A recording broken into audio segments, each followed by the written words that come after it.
Welcome, wherever you are, perhaps already lying down or settling into your evening. We invite you now to ease into a slower rhythm. Let the day drift behind you. Let your breathing slow. Tonight, we will walk quietly through the distant corridors of history, into the Roman Empire. Not the clamor of triumphal marches or the clash of legions, no. We leave that noise behind. Instead, we'll listen for the softer, often forgotten sounds. The shuffle of sandals across a villa courtyard. The creak of a wooden slave collar. The whisper of wind through the ruins of Pompeii. This is not the Rome of glory and conquest, but of lives, endless lives, lived in the shadow of marble temples and beneath tiled roofs. Lives shaped by power and silence. You'll begin by stepping into the sandals of the enslaved. The men, women, and children who labored behind the grandeur.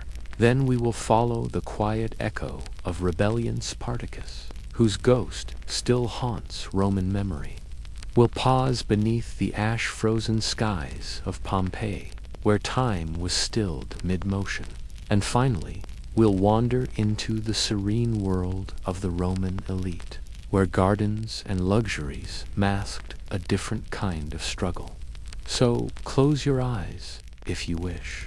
Imagine yourself drifting gently backward, not just in space, but in time.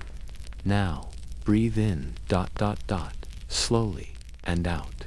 Let the past arrive softly, one stone-paved step at a time. What it was really like to be a Roman slave, the rhythm of their lives, the weight of their chains. Imagine yourself waking, not in a soft bed, but on a rough straw mat. It's still dark. The chill of the early Roman dawn clings to your skin. A single oil lamp flickers somewhere across the room. You rise, not because you choose to, but because you must. You are a slave in ancient Rome. The room around you is cramped. You share it with others, perhaps 3, 5, even 10 more individuals. The air is heavy with the scent of unwashed linen, old wood, and the faintest trace of last night's kitchen smoke. Your tunic, folded beside your mat, is coarse and simple. It scratches lightly against your skin as you dress.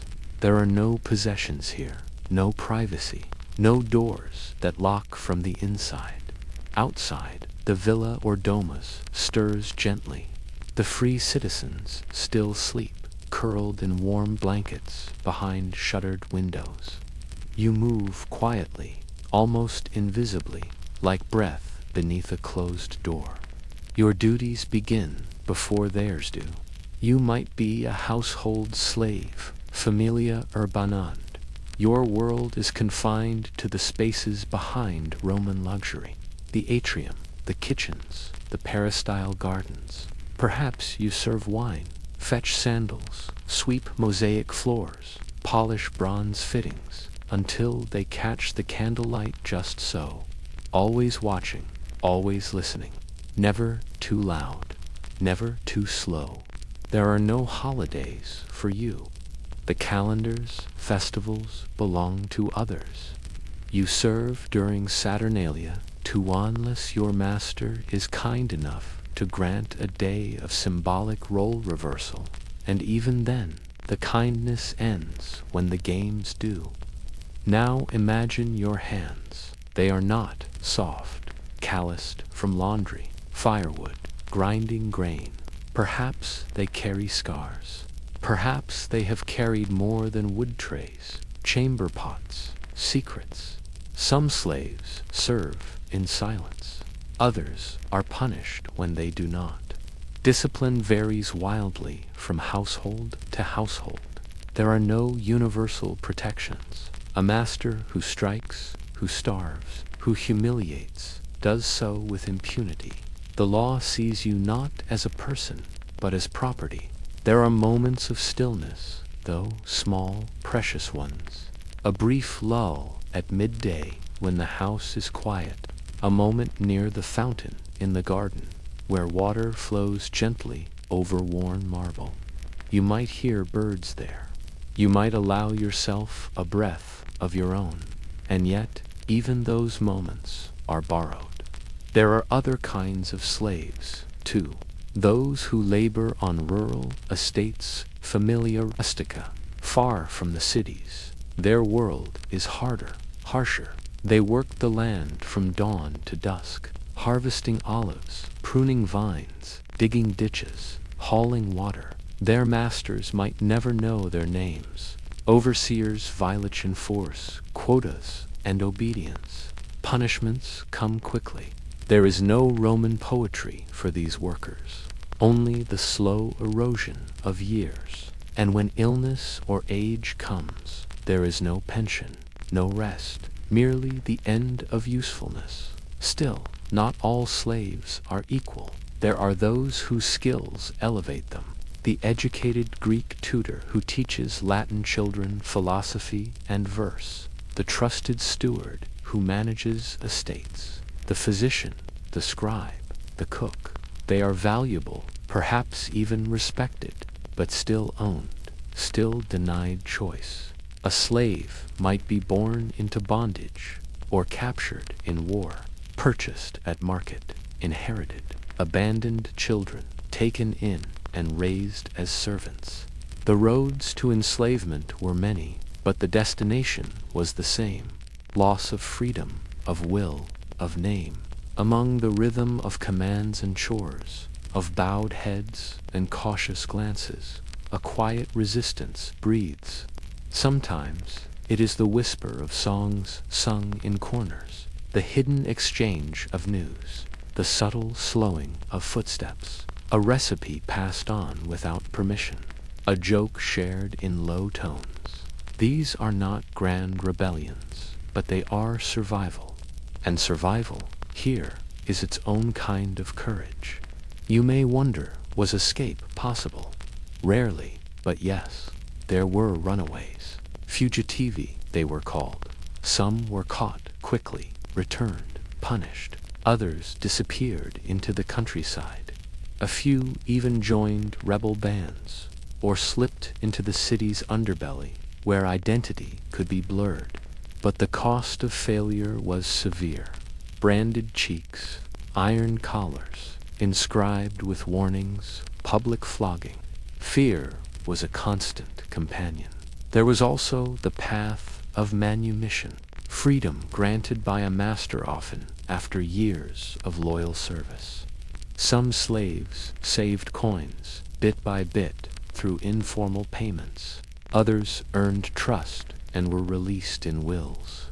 A freed slavely Burdesby became a Roman citizen, though still tethered by obligations to their former master, now a patron. Even in freedom there was memory. The city itself reflected these contrasts. Grand basilicas and bathhouses stood atop hills, while behind them narrow alleys curled into the shadows. A slave might pass marble gods, daily dust their pedestals, polish their altars, but never kneel as an equal. And still, life moved on. The rhythm of their lives, unyielding, quiet, persevering. So, imagine again, as the day wears on, your legs ache slightly. You've carried amphory, cleaned the triclinium, fetched linens, answered a dozen commands. Evening comes, and with it the slight easing of tasks. The masters dine you wait. When night finally falls, you return to your mat. The oil lamp burns lower. You close your eyes, not with peace, but with necessity. And tomorrow the rhythm begins again. But you are still here, breathing in this moment. The past has passed. Let us now leave this quiet world of servitude and turn softly toward a shadow that Rome could not forget.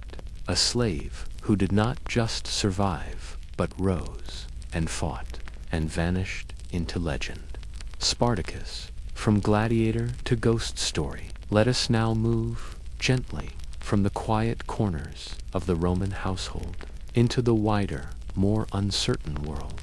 A world shaped not by chores and whispers, but by defiance. A world where a single man, once bound in chains, dared to break the and, in doing so, unsettled the very foundation of Rome's power. This man was Spartacus. You've heard the name. It lingers in books and films. It echoes through history in tones of rebellion and tragedy. But tonight, we will walk with him more quietly. Not the warrior of battle scenes, but the man, the captive, the reluctant leader, and, in time, the ghost. Let us begin simply. Imagine a campfire flickering at the edge of a dusty training yard. The air is dry. The scent of sweat and earth mingles with roasting barley. Around the fire sit gladiators, not yet heroes, not yet rebels, just men with bruises and stories. One of them is Spartacus. His origins are somewhat blurred by time. The ancient writers disagreed. Some said he was Thracian, from the wild and forested north of Greece. Others claimed he once fought for Rome as an auxiliary soldier, only to be enslaved later, perhaps captured in battle, perhaps betrayed. We know this. Spartacus was strong, intelligent, and sold into the harsh world of gladiatorial combat. He arrived in Capua, a city south of Rome, at a training school for gladiators known as the Ludus. It was run by a lanista kind of manager who purchased, trained, and hired out fighters for the amusement of Roman audiences. The Ludus was not just a school, it was a prison. The men there trained daily, not for sport, but for survival. Their bodies were instruments. Their lives were contractually short, always watched. But Spartacus saw more than his own chains. In 73 BCE, alongside about 70 fellow gladiators, he escaped. Not with swords or shields, but at first with kitchen knives and stolen implements. They overpowered their guards, slipped past the gates, and vanished into the countryside. What followed was not immediate war, but evasion. They hid in the hills of Mount Vesuvius, yes, the same volcano that, years later, would bury Pompeii. There, they gathered strength. Other slaves joined them, herdsmen, farmers, fugitives of all kinds, a swelling band of the unfree, drawn by a single whisper, resistance. Rome was slow to react. At first, they saw it as a minor disturbance, a slave revolt easily put down. But Spartacus, patient, strategic, was not so easily cornered. He was no mere brute. He outmaneuvered Roman forces using unorthodox tactics, moving lightly, ambushing swiftly, vanishing again. The hills became his shield, the people his echo. For 2 years, the rebellion grew. Some say it reached nearly 100,000 men, women, and children. Not all were fighters. Many were families, hoping for freedom, for safety. They followed Spartacus, not because he promised Rome's fall, but because he gave them something else, a path out of servitude. And yet, what was Spartacus's true goal? Some believed he wished to lead his followers across the Alps and scatter, returning to homelands, disappearing into freedom. Others thought he planned to march on Rome itself. The ancient sources disagree, but in every telling, Spartacus is thoughtful, measured, not driven by blind rage, but by something slower, deeper, perhaps a quiet understanding of how heavy the world could be. He was not perfect. Rebellion is rarely clean. There were internal divisions. Not all leaders among the rebels agreed. Some craved vengeance, others power. Looting occurred. At times, discipline faltered. Spartacus, though, remained focused. He refused to be king. He did not claim divine status. He was simply Spartacus. As time wore on, Rome grew nervous. What had begun as a minor inconvenience had become a national concern. The Senate, humiliated by failures, turned to Marcus Licinius Crassus, wealthy, ambitious general with a hunger for prestige. Crassus was ruthless. He enforced order with severity, even reviving the practice of decimation, executing 1 in every 10 of his own soldiers for cowardice. Slowly, he pushed Spartacus south, trapping him in the toe of Italy. Here, at the final stages, the accounts grow darker, heavier. Spartacus is said to have tried once more to escape, perhaps attempting to secure passage by sea, but blocked by betrayal or bad weather. He turned to face Crassus instead. The final battle came near the river Silarus. There, Spartacus and his followers made their stand. He is said to have broken through Roman lines in a last charge, trying to reach Crassus himself, but the effort failed. Spartacus was killed, though his body was never found. No funeral, no monument, only silence. The survivors, those who weren't slain, were captured. Crassus ordered 6,000 of them crucified along the Appian Way. Imagine that road, a long, straight artery stretching south of Rome, once traveled by merchants and magistrates, now lined with crosses. A message Rome remembered, but not always in the way it intended. For Spartacus did not vanish entirely. He lived on in murmurs, in fear, in admiration. He was spoken of in whispers by slaves who dared to dream. Later, his name was taken up by others, by writers, thinkers, and movements far removed from ancient Italy. He had become a ghost, not the frightening kind, but the kind that lingers behind curtains of empire. A shadow that questions power. One man with nothing could make Rome tremble, and now we let him rest. The footsteps fade, the fire dies. We return to stillness.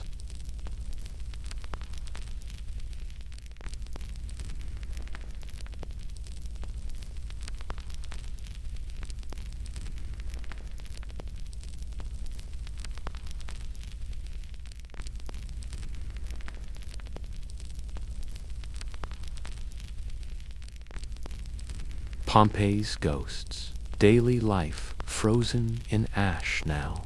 Let your mind settle. Breathe in gently and out. Imagine the air is still and warm, with just a hint of ocean salt drifting in from the distant bay of Naples. Beneath your feet, ancient cobblestones stretch out in a slow, winding path. You hear no sound but your own footsteps, soft and even.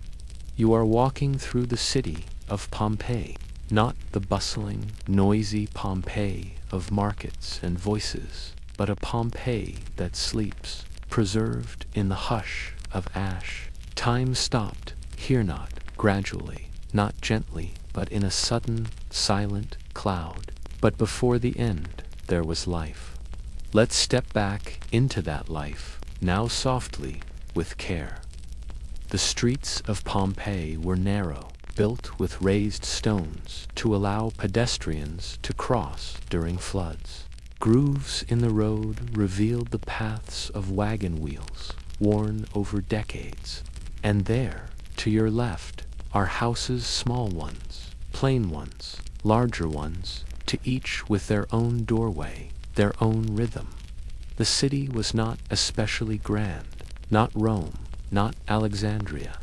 It was a working town, filled with people of modest wealth, freedmen, merchants, artisans, slaves. But what makes it precious is not grandeur, but detail.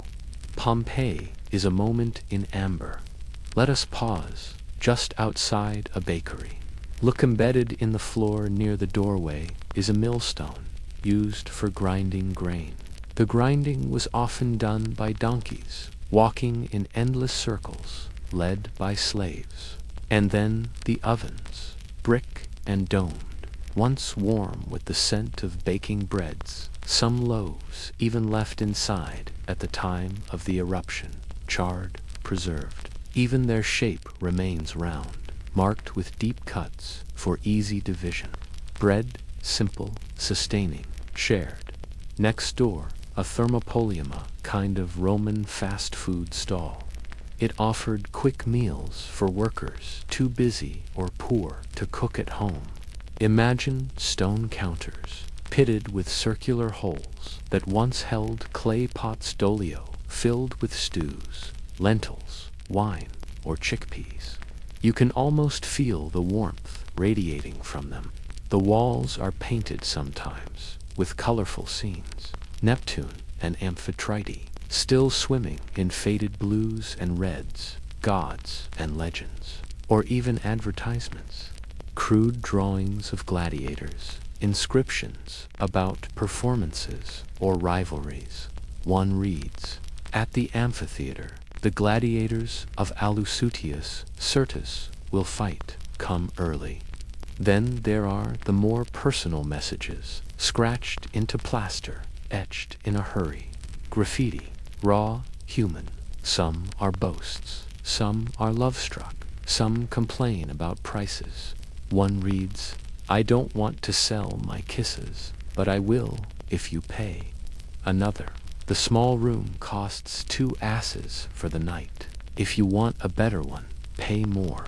Simple lines, but layered with context, poverty, transaction, fatigue. And then we come to the homes.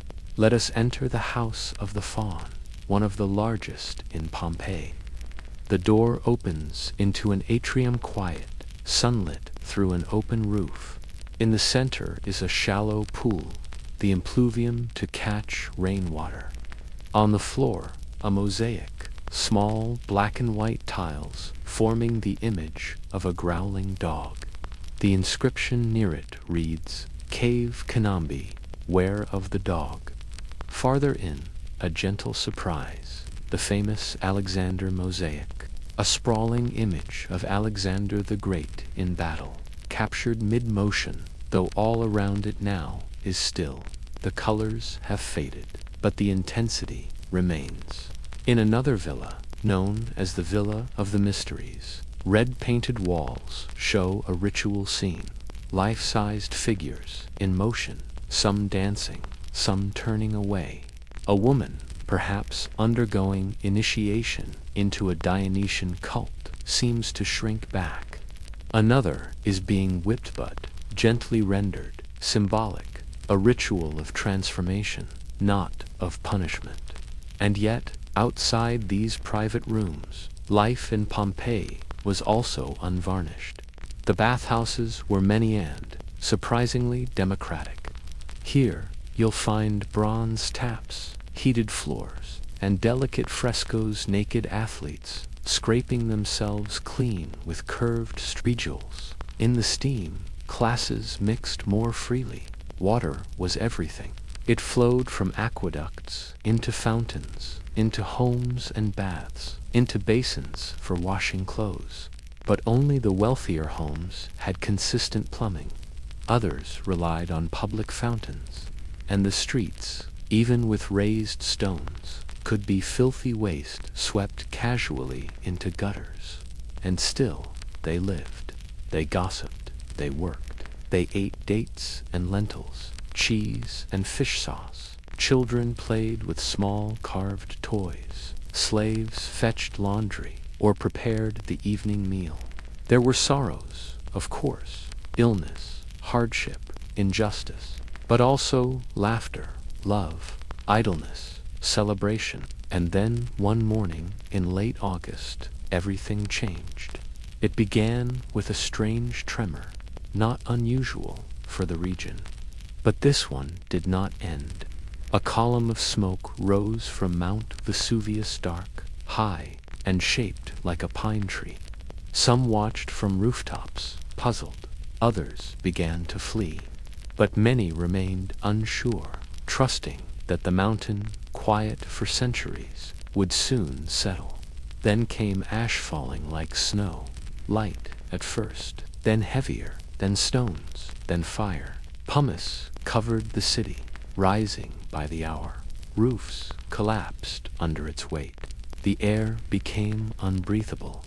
By dawn the next day, a surge of superheated gas and ash silent, fast, and deadly rushed down the slopes and over Pompeii.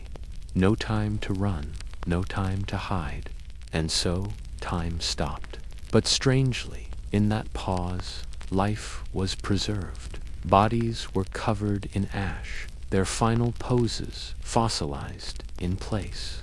Later, when excavators poured plaster into the voids left behind, they revealed curled figures, faces turned away, hands raised as shields. But we will not linger on those too long. We focus, instead, on what remains: tools, bowls, wooden furniture, now turned to carbon. A dog chained near a door, caught in mid-struggle. A loaf of bread, a ring still on a finger. Pompeii is a museum without glass, a city not rebuilt, but remembered. And even now, if you walk its streets as some do, you can sense not just tragedy, but continuity. The rhythm of lives once lived, the sameness of chores and meals and small complaints, the sounds of sandals on stone, voices at market, the soft sweep of a broom. Here the past does not shout, it whispers. It does not burn, it rests. And so shall we. Let us walk away now, back along the winding streets, past the painted walls and shuttered homes. We will leave Pompeii in peace, just as the ash left Iton touched by time and gently held by silence. Now we turn again, not to cities in ruin, but to those in luxury, to the villas of the Roman elite, where silence was deliberate and leisure was carefully cultivated. Life at the villa, the quiet power of the Roman elite. We leave the soot-stilled streets of Pompeii behind now. Step gently forward, away from crumbling walls and ash-frozen doorways. Our path curves upward into hills. The sea, faint in the distance, the air calmer, here lighter, cooler in the shade of cypress and olive trees. We are approaching the countryside estates of Rome's upper class. Imagine a villa, not merely a home, but a world in itself, set among orchards or perched by a quiet inlet. The walls pale and sun-bleached, the roofs terracotta, warm from the day's heat. Vineyards sprawl to the edge of the horizon. Sheep graze nearby, and in the distance, a faint hum of labor, the clink of a hoe, the call of a steward, the rustle of laundry in the wind. Here, leisure was cultivated as carefully as grapes. This was not the noise of the city, not the urgency of the forum or market. This was curated peace. The Roman elite called this osiema word for retreat, for cultivated idleness, a time to read, to write, to reflect. Not laziness, but a different kind of labor, a performance of quiet power. Let us cross the threshold. The entrance to the villa is modest, but inside, space opens up. The atrium is cool, the floor tiled with repeating patterns of dark and light. A small fountain sings softly in the center. Columns ring an open courtyard peristylum with clipped boxwoods, fruit trees, and gentle statuary placed just so. The walls glow with painted scenes, not gods in thunder or battle, but softer things. Garden birds, vases, landscapes, light playing through trees, a swan among reeds. We pass through a series of rooms, some small and quiet, others wide and airy. There is a triclinium, the formal dining room, with couches arranged in three-sided symmetry. At meals, guests would recline, propped on one elbow, their other hand free to take food from small, precise platters. Servants move in and out, almost invisible. They carry trays of olives, cheese, roasted dormice, figs preserved in honey. Wine, always diluted, flows gently. Conversation meanders, never too loud, never too hurried. In wealthier villas, meals might unfold across several courses, but they were not gluttonous, at least not here, not in the countryside. The city might host excess, but the villa prized restraint. To appear moderate even when surrounded by luxury was the mark of refinement. Now imagine the private quarters. A study, lined with scrolls, a stool with a low writing table, a bronze oil lamp flickers near a half-finished manuscript, perhaps a commentary on Virgil, or a letter to a senator in Rome. This villa belongs to a man of means, but more importantly, of education. He may speak often of Cicero, of Epicurus, of the duties of a Roman citizen, and yet it is his slaves who polish the floors, who trim the hedges, who boil the water for his bath, who carry notes across acres of land. The quiet of the villa is built upon their constant motion. Let us not forget them, even in this calm. But we move gently onward. In the far wing of the estate, there is a balnuma, private bath, not large, but complete, tepid water for gentle soaking, a steam room, warm and fragrant with oil. The elite did not scrub, they were scrubbed, massaged, anointed. After bathing, one might walk among the gardens. The Roman garden was not wild, it was arranged, controlled. Cypress trees trimmed into symmetry, statues of nymphs and satyrs tucked into shaded alcoves, the gurgle of water from stone basins, tame birds in gilded cages. Even here, in nature, order was imposed. Chaos was a thing for distant frontiers, not for this cultivated retreat. Beyond the formal areas lie the working grounds of the villa. The estate is also a farm, after all. Vineyards for wine, olive trees for oil, bees in woven hives. Workers in simple tunics tend to the soil, their hands thick with the scent of earth and herb. They rise early and sleep late. They are not paid, they are not free. The master rarely walks here. He may watch from a shaded portico or write about agriculture in the style of Cato, but he leaves the dirt to others, to freedmen who manage, to slaves who labor, and to time, which ripens harvests. The villa is both a home and a statement. It whispers, "I have arrived." It whispers, "I control not only wealth, but time. I do not chase, I wait, and the world comes to me." And sometimes it did. Guests, poets, patrons, fellow senators might stay for days. Some would walk the gardens and recite verses. Others would play dice or write small tragedies. Evenings would fade into quiet song or into a long, thoughtful silence.